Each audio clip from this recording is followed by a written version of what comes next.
The climate crisis has emerged as a major global cause of migration and forced displacement, with more than 200 million people estimated to leave their homes for climate-related reasons by 2050.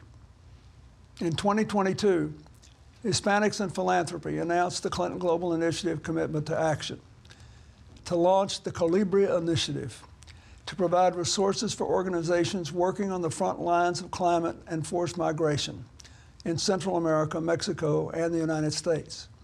The Colibri Initiative has hosted international, intergenerational dialogues to build partnerships, share resources and solutions, and coordinate advocacy efforts to drive greater impact.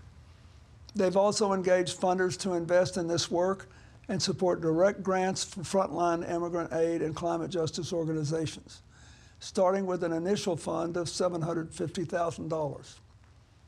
Hispanics in Philanthropy and its partners have shown us what's possible when diverse groups support frontline voices and communities. Their work means that people living in climate vulnerable communities have a fighting chance to stay in their homes. But there's a long road ahead, so keep going.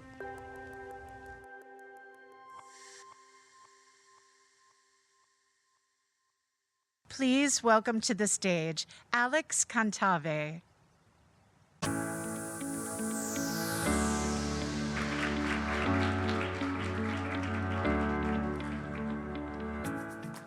Thank you so much, everyone, and good afternoon. As you've seen in the news, Haiti is experiencing one of its most critical crises in recent history, both in terms of environmental, political, and economic. Within that, Haiti, there are also amazing work happening in Haiti. This is what our partner, Madame Michelle Pierre-Louis, former Prime Minister of Haiti, and the President of FOCAL calls the Pockets of Hope.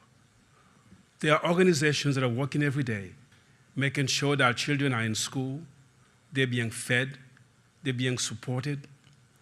Organizations that are working every day to make sure that women have access to quality maternal and child health.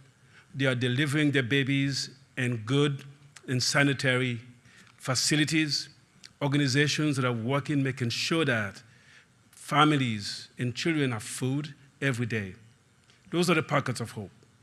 To support these initiatives, we've joined, the Kellogg Foundation has joined with several organizations like the Digicel Foundation, the Don Family Charitable Foundation, FOCAL, Porticus, and Wagner Foundations that have expressed interest in supporting the Pockets of Hope.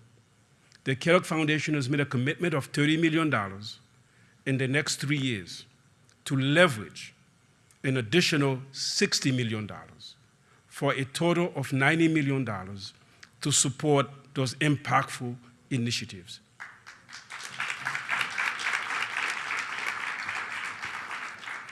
To do that, we are working with several amazing organizations.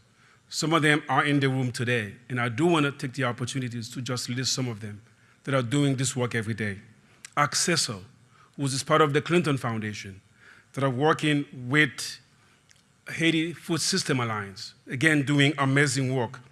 Build Health International, that has played, again, tremendous role in building facilities in Haiti, medical facilities. Haiti Education and Leadership Program, that are providing scholarship for Haitian students to change their lives. Organizations like Partners in Health, Enzomi La Santé, they need no introduction in terms of the work that they do. Health Equity International, the Model School Network. Again, this is just an example of these organizations that are just doing amazing work. And then this is the time where our good friend, Dr. Paul Farmer, called pragmatic solidarity. This is the time to be in pragmatic solidarity with the people of Haiti. This is not the time to turn our backs. The Haitian people deserve our support, and that's a country and a people that deserves better. They need our help. And the Kellogg Foundation is asking you to join our partners that I've just listed to be part of Pockets of Hope, to bring hope to the people and the children in communities in Haiti that are struggling every day. And again, we're asking you to join us in this initiative, and that's the commitment the Kellogg Foundation and our partners are making to the children and the people of Haiti for the next 3 years. Thank you so much for this opportunity.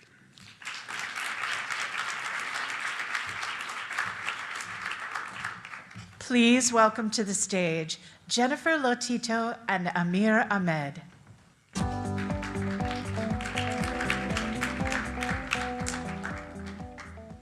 Hello and good afternoon. My name is Jennifer Lotito, and I'm the president and COO at RED. RED was founded by Bono and Bobby Shriver in 2006 to fight AIDS and the injustices that enable pandemics to thrive. We partner with the most iconic brands in the world and people to create the experiences that raise money, heat, and urgency for global health crises. Every penny raised goes directly to the Global Fund, one of the world's largest funders of global health. And over the last 17 years, RED has delivered over $750 million to the Global Fund, helping more than 245 million people. RED would not exist without our life-saving partnerships with amazing companies, from Apple to Bank of America, Salesforce, and Starbucks, who see RED, choose RED, and save lives. Here to talk more about the power of partnership is one of our closest partners, Amir Ahmed, who is head of Fiat North America. Thank you, Jennifer. In 2021, Fiat, alongside of our sibling brands Jeep and Ram, partnered with RED to support the critical work of the Global Fund. Together with RED, we committed to support the life-saving programs that empower health workers and provide prevention, testing, and care for those that need it most anywhere in the world, and we're not stopping now. At Fiat, we build everything with passion. We're an Italian brand, after all. But our energy and our purpose and diversity power us not only to build great vehicles, but also to do good for the world and its people. That's why this year, Fiat is launching 2 new vehicles with RED in support of the Global Fund. The Fiat 600e in Europe and the Fiat 500e, Stellantis' first ever fully electric vehicle in North America. Today, I'm also proud to announce that this commitment to action and expanded partnership with RED will help over 25,000 individuals that are affected with AIDS, bringing the total commitment to Fiat, as well as fellow Stellantis brands, Jeep and Ram, to over $20 million in direct and promotional contributions in support of the AIDS fight. We can all make a contribution to the social good, and at Fiat, we're proud to play a part in doing so. Thank you, Jen. Thank you so much, Amir. We're so grateful to Fiat and to Stellantis for your loyal support.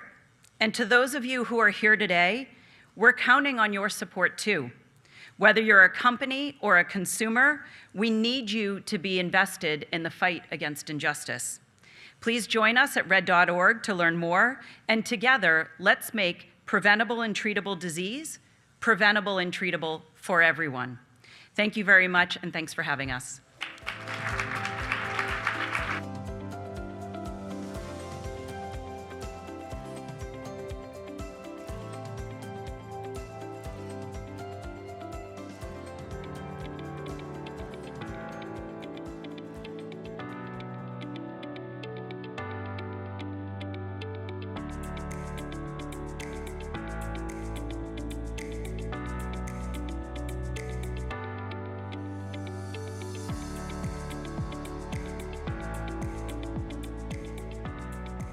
Please welcome to the stage Heba Ali.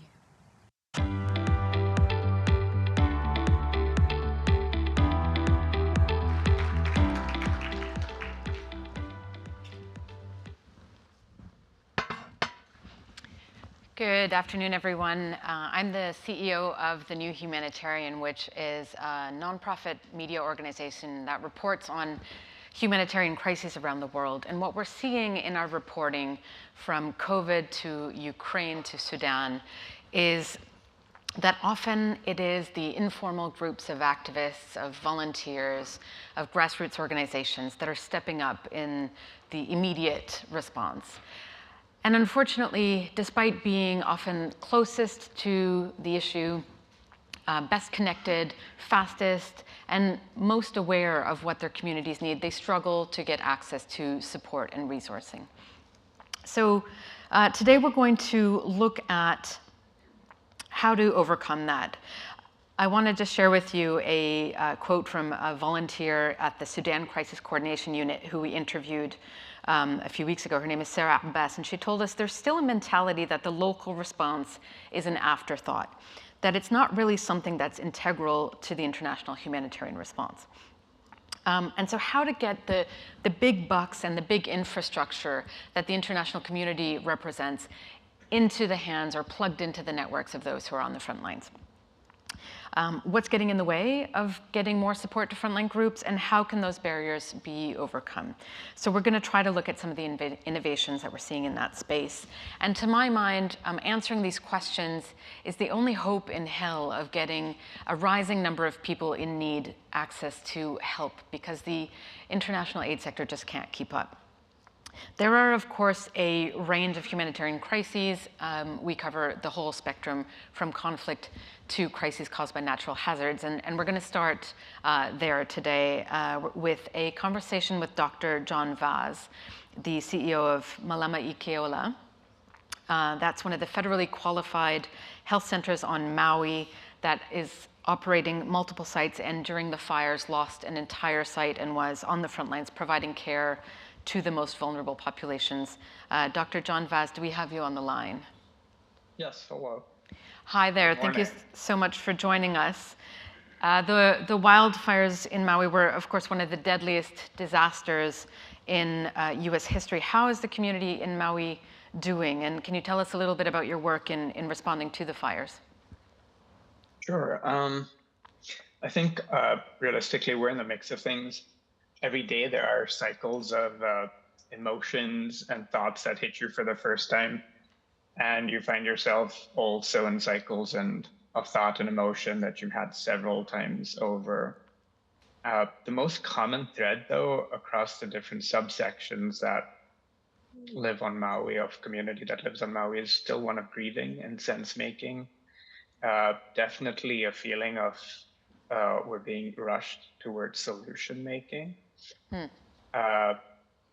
With a community that's been directly affected by the fires, is, of course, understandable shock, anger, grief, and despair, but it cycles with numbness at times and hope and action at other times.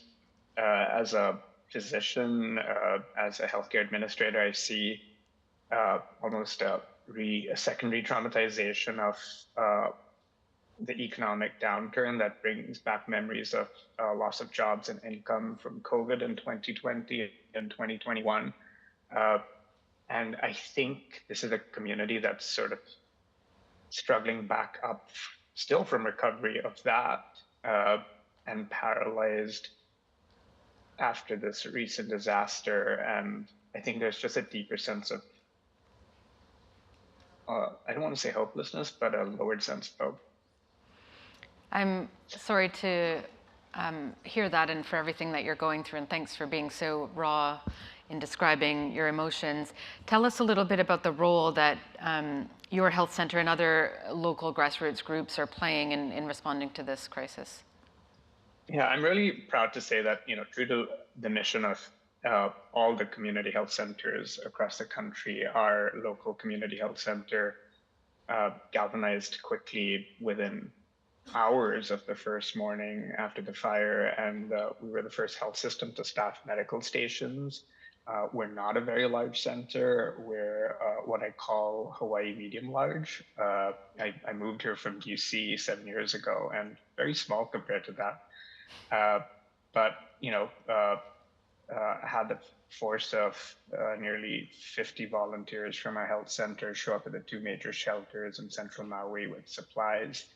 Our clinic in Lahaina was one of the 3 health systems that burned down, but in partnership with the Native Hawaiian Health System, the County Department of Health, we were able to open up a shuttered building in Lahaina to provide clinical services within 5 days of the fire, and had to do sort of sweeps through the burn zone in the first few days.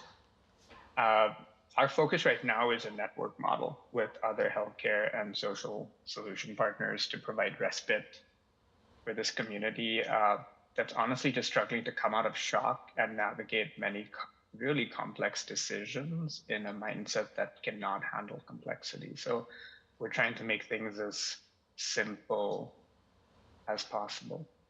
And what have you learned about what a group like yours can do that, let's say, international aid organizations can't?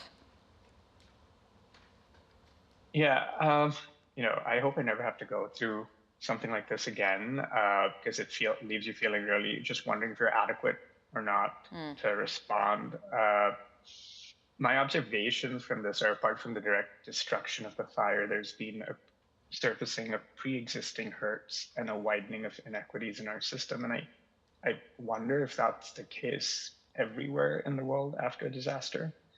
As I and other healthcare providers listen to patients in our community, we hear the old angers and resentments start to resurface from this hurting community that's been pushed to the edge. So what I hear in clinic, what I hear in meetings, is fresh angers about the neocolonial reality in Hawaii, which is not often talked about. A sharpening of pain that comes from realizing that this loss comes on top of an agency that you already didn't have. It forces people to consider the irony of a community that's shackled to and dependent on a tourism industry that simultaneously sidelines them. I always tell family or friends who come to visit, I don't want to hear about your Hawaii vacation bubble. You need to know the whole story of the experience. And then finally, we hear the rising voices of Native Hawaiian people, the Kanaka Maoli, who are angered at decades of diversion of water, changing of land, and removing their access to Aina, the land, and that all of this led to the disaster and destruction. And then, like most, I saw this in DC and Baltimore, like most marginalized communities, we hear Native Hawaiian, Filipino, the Ilocano subsection here in Maui, and Latinx communities on the west side feel an increase, not a fresh, an increase in pre-existing distrust of institutions and government. So I say all of this, to highlight, we've had to kind of go through this sort of staging of help ourselves between state, county, large institutions, international, to say people aren't waiting for the cavalry to arrive and tell them yet again how they're going to live their lives, and yet again how exactly they're going to rebuild out of this destruction. I think it does go down to who did they trust before a disaster, or is who they'll trust after disaster. And so that's what's driving a lot of our network partnerships right now. The Community Health Center, the Native Hawaiian Health System, local pharmacies that we're able to spring into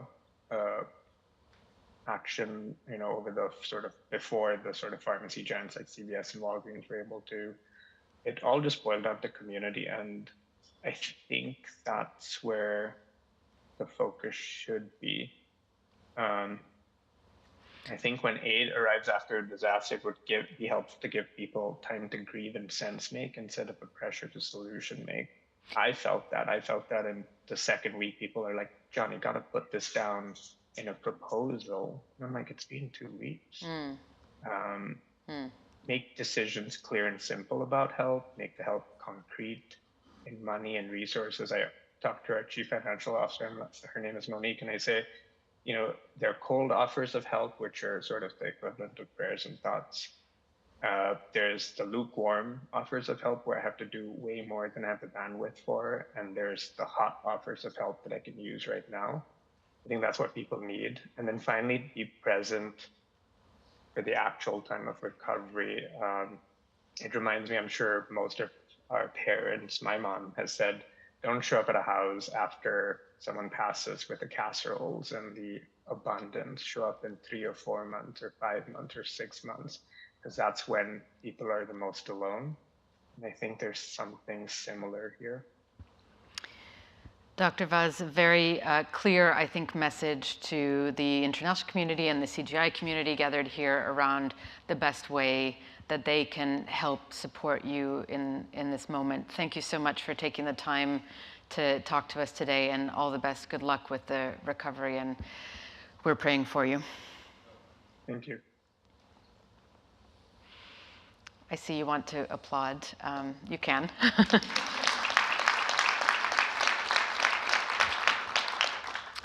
We're going to turn now to a panel in the room to pick up on some of the points that John made and explore how we can learn from the kinds of efforts that he and others are making on the ground, and how the more formal established structure can then support them more effectively.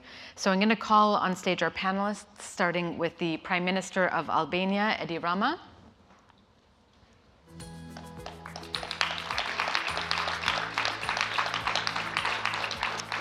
Next, Jamila Afghani, the President of the Women's International League for Peace and Freedom in Afghanistan.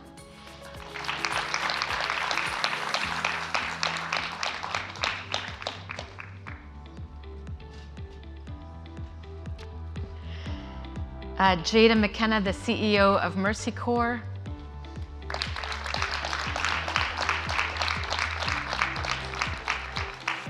And last but not least, Amanda Brown-Learman, the Executive Director of GoFundMe.org.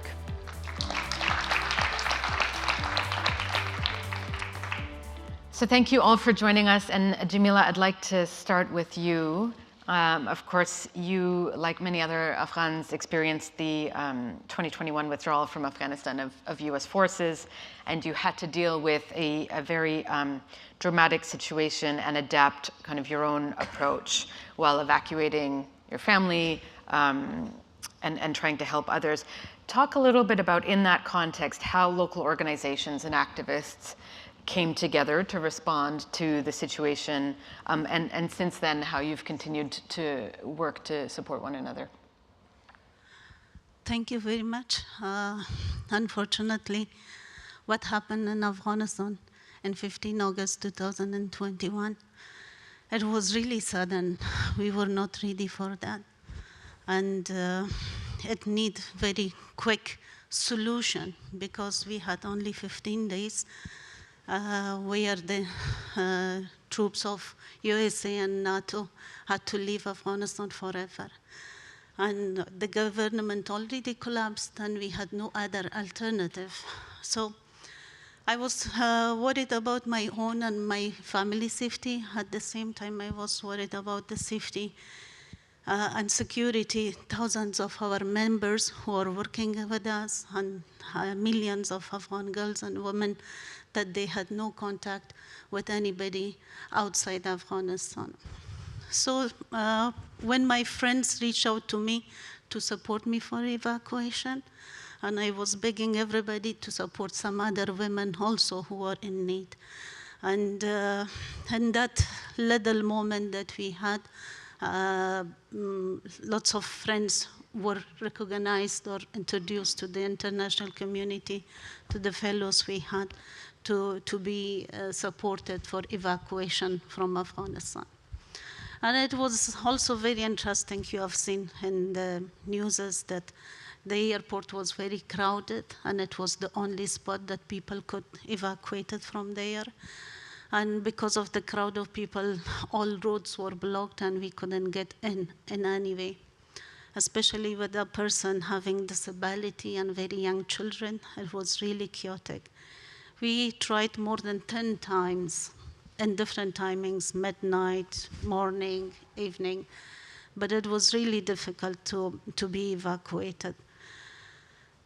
Finally, we had a savage of dirty water at the back of the airport that it was less attracted by anybody.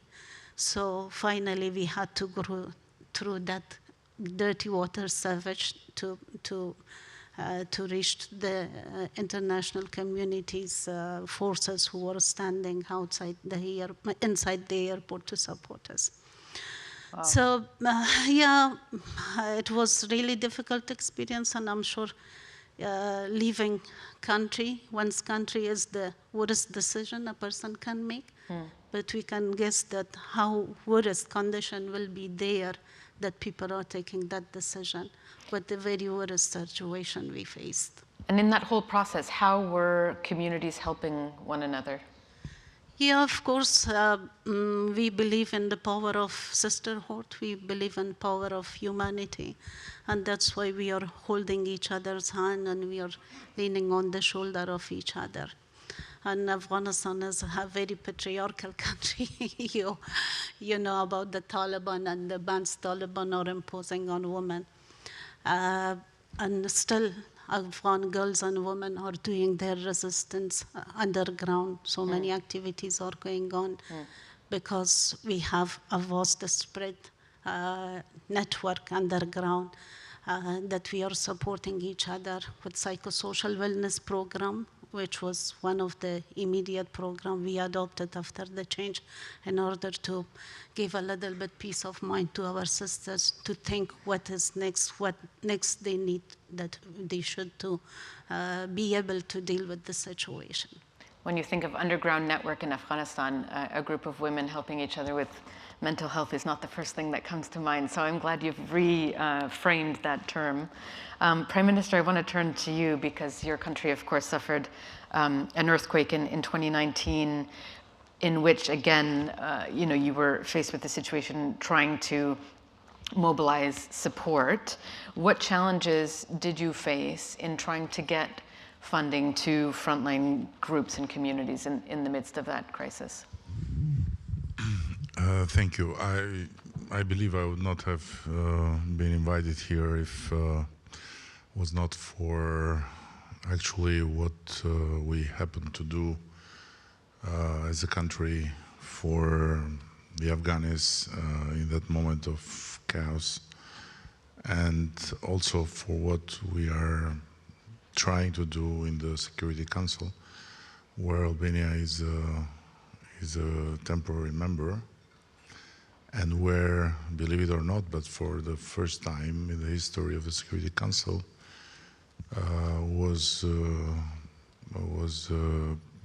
raised question by us about the potential coordination and cooperation in a much more systemic way between the private sector and the public sector in forging a humanitarian partnership and humanitarian alliance. And as a matter of fact, we have got very important support on this idea from an organization that we got to know during this crisis in Afghanistan, Schmidt Futures.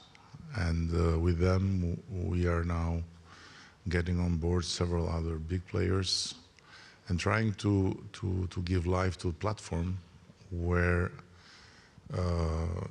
everyone that is in this world of donors and NGOs and companies and volunteers can get full information about the needs, about who is doing what, about where and when the help is needed, and of course through this platform to mobilize more finance, because what we have come to realize during this exercise is that, as a matter of fact, the needs in humanitarian level are more than 55 billion, and this year I'm talking.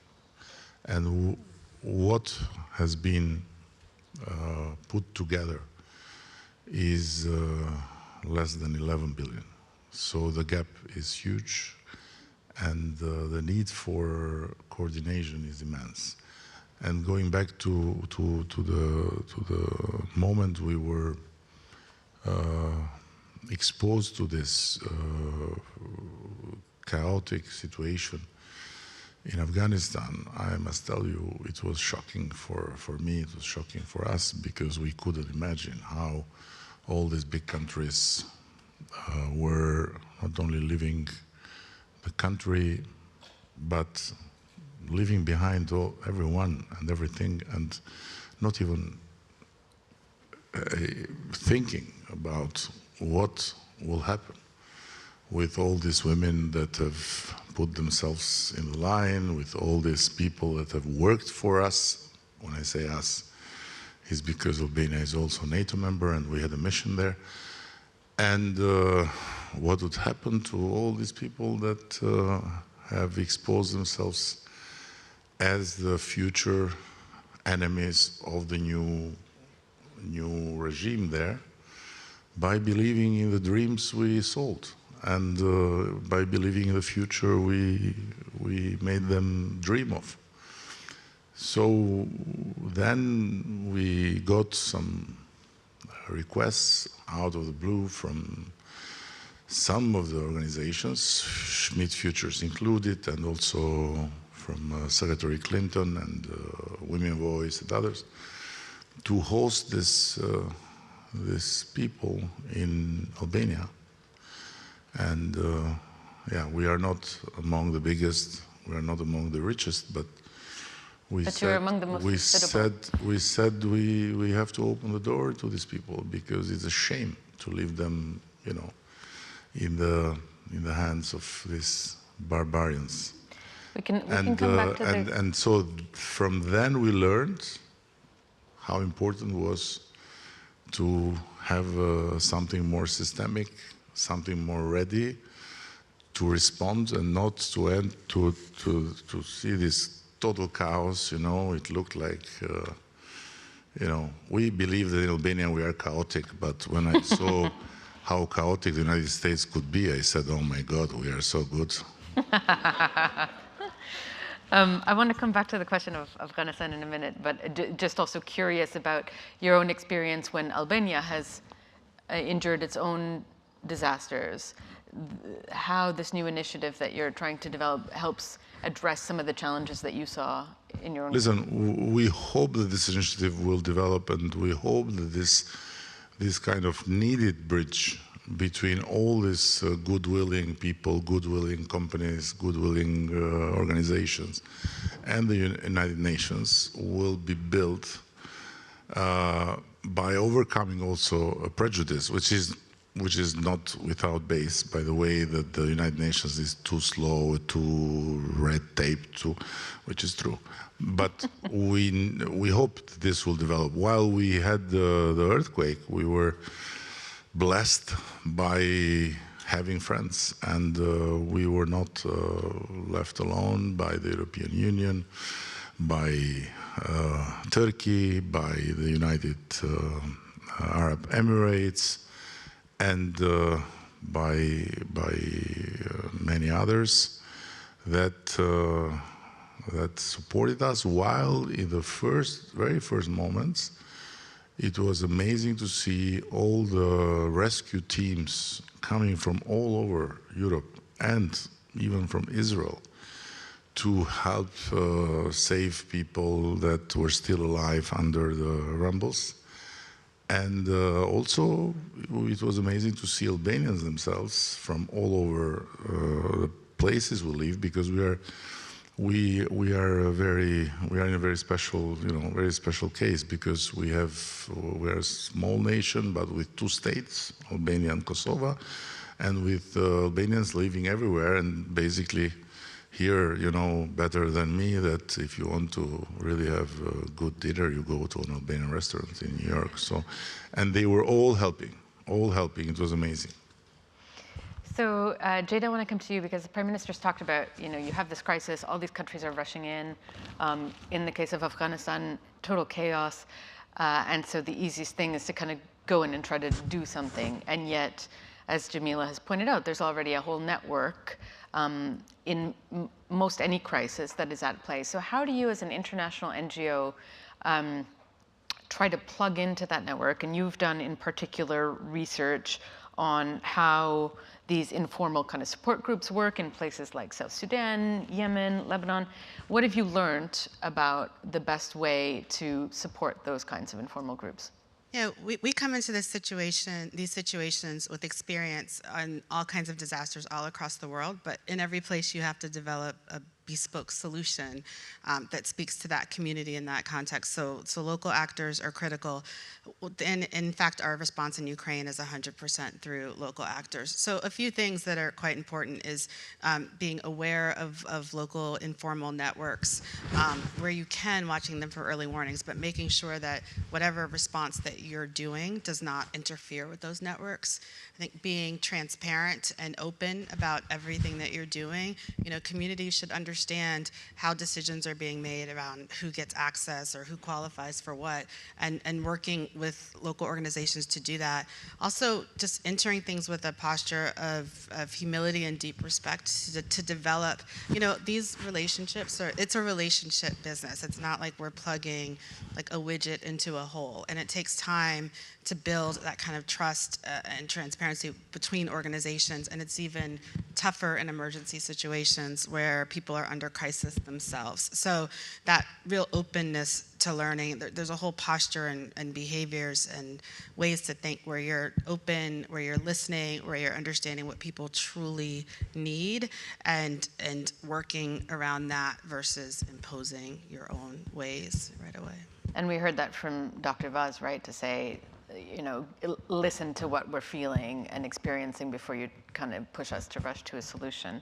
I want to come back to you in a minute, Jada, but Amanda, the Prime Minister talked about the willingness of the private sector to help, and we certainly saw that in the case of Ukraine, but there's also increasingly a willingness from just regular people to help. And GoFundMe has kind of found itself in this position of democratizing funding for emergencies, and I think being able to operate with a speed and a precision that bigger organizations, and I'd have to agree with your assessment, Prime Minister, about the red tape and the bureaucracy of the UN. Only with this or with all this? I agree with everything you've said, especially the Albanian restaurants in New York. But so in thinking about how to get money to frontline groups, what can a platform like GoFundMe do, and how are you able to overcome some of the traditional challenges around this? No, definitely. GoFundMe is such a reflection of what's happening in the world. And so when these crises hit, we see this outpouring, this like tremendous capacity of people who just want to show up in those moments, want to provide some sort of immediate relief and be a part of the like larger impact that is happening, right? And so I think GoFundMe has, stepped into a role. Honestly, it was two brothers that founded it, trying to like find a solution to raise money for a mom's breast cancer crisis, and grew into this global platform that is now this leading crowdfunding platform, and really has met that need. I think what Jada was saying, we always say that sort of trust and like respect and deference to people on the ground, that local community. I always say like people are the expert in their own lives, and so what we are doing as a platform is connecting people who are sharing their stories, saying what they need, inviting people into that specific experience and saying, here's what you can do to help me right now, and then connecting it to that, just the generosity that people across the country, across the world even want to show. In Maui, we raised over $70 million in just a couple of days that went to over 1,000 different fundraisers that showed up on the platform. And so it's really interesting to see that. And then I have the privilege of working on the GoFundMe.org side as well, which is then doing a layer of granting also. So not just creating or sort of moving the generosity of people, but we also raise money for a wildfire fund because we see so many wildfires. So we have money that is available in those times of need that we can then add to try to move resources really quickly. But it is all about the on-the-ground networks and trying to establish those relationships really quickly. And then the one other thing that I will lift up that I was inspired just thinking, like hearing everyone on the panel, I think there's another need that gets met by GoFundMe, which is just like good Samaritans in some of these moments. So we saw in Maui like a teacher, retired teacher even, who was like, I need to raise money to help people get access to used cars because their cars were burned. And so he raised, $40,000 to help people get a used car, which is like not the thing that everyone's thinking about. Or even there were a bunch of pilots from the Maui Flight Academy. They raised money to get like gas for the flights that they were taking to ship in supplies, right? So like it allows also people who are just there on the ground to sort of step up into these roles. Hopefully they move into some of these frontline organizations and like work with all of the local efforts, but it's really interesting to see that part as well.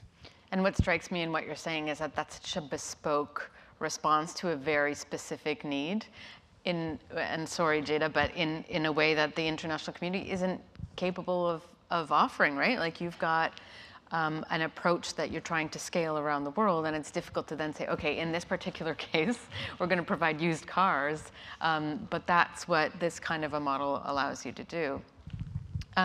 Jamila, I wanted to turn to you because you have succeeded, as I understand it, in building strong relationships with institutional aid organizations through the network that you have dedicated to educating girls and women in Afghanistan. What's been your experience in working with the more formal system and the extent to which the system, is able to kind of meet you where you are as a more grassroots group, and what advice would you offer to improve that relationship? To be honest, it's always very much challenging because when people are suffering, when people are facing difficulty, they are the right person who knows what is the solution and what can be the solution for their problem.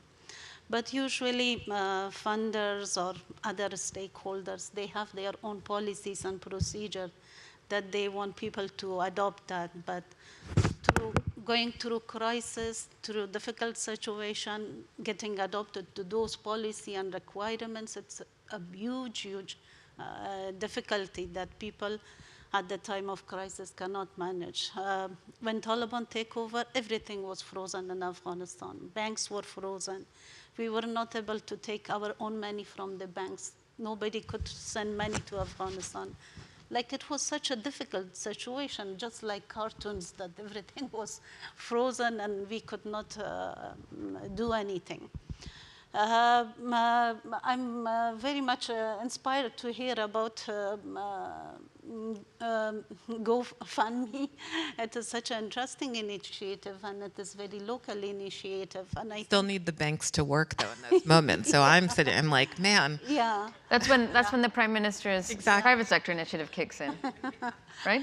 Yeah. You're going to negotiate with the banks? Yeah. And no. He says yes. And that time, really. When women speak, I never speak. So. Very well. Yeah, and that time, the private sector really helped us. Like the trust we had with the support of private sector, they were able to fund us because we, at the moment when Taliban came, we had to misplace women from one province to the other province because they were familiar in one province and they were easily caught up by Taliban. Then we were sending to the other cities to spread them in different ways in order to be safer. And that time, even they had no money to get a taxi to go to other city. Even the money for having a phone call, it was difficult. So coming back to your question, I suggest that the international community must look to the local initiative on the ground. They should hear from the people what the people are saying and demanding. To be honest, the funding we received from Aurora last year, I was one of the Aurora awardee. Jamila is an awardee of the Aurora Humanitarian Prize. Yeah, that initiative really helped thousands of girls and women at the moment to receive psychosocial wellness support, still to continue their education underground. So this type of flexible, very humanized, very human bound to understand the reality of the situation, to deal with the crisis. I think these are the things which is really matter. And to what extent, Prime Minister, do you think that as you try to use this private sector initiative to mobilize more funding, you are going to be able to direct it towards the frontline groups like Jamila is describing? Listen, we are humbly doing our part and taking advantage of this opportunity that we try to exploit in maximum. Being members in Security Council, but we are not the United States. We are Albania. So, although I am too tall, we are too small to impose anything or to guide the world in anything. Simply, we believe that we have succeeded so far to create the right synergy with this bigger, much bigger organizations than us. Like I said, Schmidt Futures, Google has also entered in this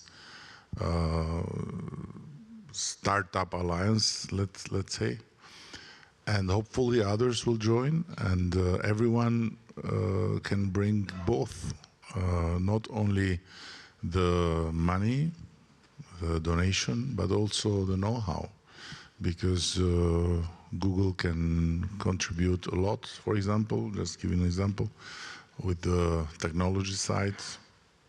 Someone else can contribute a lot with the distribution side, and so on and so further. So creating a platform where everyone can have access, everyone can be informed, everyone can see transparently who is doing what and how much is needed there and how much is being spent here, is quite a good thing to have something systemic that it's not again and again and again the same situation when while the big trouble hits, then everyone run around without really knowing exactly what others are doing or what others can do. So, and with the world we are living in, it doesn't look like it's going to be better. It looks like it's going to be more and more shit. So we need to prepare better to face the shit, no? That's right. Heba, can I add one point that hasn't come up? I don't know how you can add to. We need to I know, it's better really to- hard. It's really hard. Well, part of the shit, excuse my language, is that because I didn't want everyone to think that it's just Albanian. You know? is that we all know in the communities too, all communities have their own biases and people that are left behind in those communities and marginalized groups. And so one of the things as international organizations, we really try to work with a diversity of groups to make sure that we are getting to the most vulnerable people and that we aren't reinforcing any existing inequities that there may already be. And we saw that in the US with COVID. This is just human nature that we're Just in our last couple of minutes, because we've been talking mostly about how we respond in a crisis, I just want to also acknowledge that there is an important role in preparing communities for the next crisis. And Amanda, I wonder how you're thinking about the next step for GoFundMe and going beyond just being a place where when people are hit by a crisis, they're trying to find money towards how they prepare for the next stage. Is that part of your evolution as you see it? Definitely part of our roadmap, I would say. I think, and what would that look like? Yeah, I think it's the number one thing that honestly keeps us up at night is just like how do, I would say actually point out two things. One is like, how do you make the crisis in air quotes last longer for people? So when the attention sort of around a very specific moment ends and like the money stops, that does not mean that the needs have been met. And so I think that's one of the things that is top of mind for us, which is not exactly the like preparedness piece, but to what Jada was saying, it is also about the resilience. So it's not just about can folks sort of survive a disaster, but how do they also like thrive coming out on the back end, so that we're not just adding to the injustices, the inequities that were in a community well before the disaster. And we all know how disaster strikes and will hit certain communities harder, and those sort of inequities should not show up on the back end. So I think that the sort of democratizing that the crowdfunding platform and just industry has created, like that is the thing for us to sort of solve as we move forward, is to make sure that the money is flowing in a way that does sort of get at the heart of that, and really addresses that. And some of that is like a data thing that we have to figure out. Some of that is just some like, micromanagement, if you will, and sort of oversight in the way that money is flowing too. But certainly I think we have solved how to move the money, and now we need to figure out how to make sure that it is a thoughtful, strategic, and reflective of the real need. And then Jada, you've got an example of trying to do that in practice in the Caribbean. Maybe just close out with a concrete way in which. So we build resilience. Resilience is the lens that we're looking at, and these things continue to happen. So coming out of our work in Puerto Rico, in the Caribbean, we have developed these resilience hubs. So on one side, it's a physical center where people can go on emergency, but the other side is it's also a community of practice of things to help communities adapt. So you'll see demonstrations of different solar energy things, or raising different crops that might be more resilient to flooding or other things where hurricanes might come along. And also just serving as that point of contact and communication for other local groups and other people coming together. But it also just is a physical reminder of something's going to happen, and how do I prepare myself? Where would I go in my community if something happened? Like, what are the things I should be thinking of? So those resilience hubs are really providing those services. So I think we've heard a range of messages today from Dr. Vaz saying, A, stay with us in the long run, and B, listen to what we actually need at the pace that we're ready to move at. We've heard from Jamila about international organizations coming into Afghanistan with their own idea of what needs to be done, and the underground network that is available to them should they try to engage with it. And from you, Jada, on really prioritizing trust as an NGO in terms of how you're working with local groups, hopefully some new sources of financing that are much more coordinated through this new initiative, and then the role that kind of the people-to-people transfer of money can play. I would just end on what you said, Prime Minister. The world is shit, and is going to be more shit. And as the needs and the crises increase, actually what we're seeing is the trend in support to local community groups is decreasing, despite a lot of talk about the importance of that. So I hope today we've had a few ideas around how to turn that tide. And I thank you all for being here, for sharing your thoughts, and to you for your attention. Have a great rest of the CPI.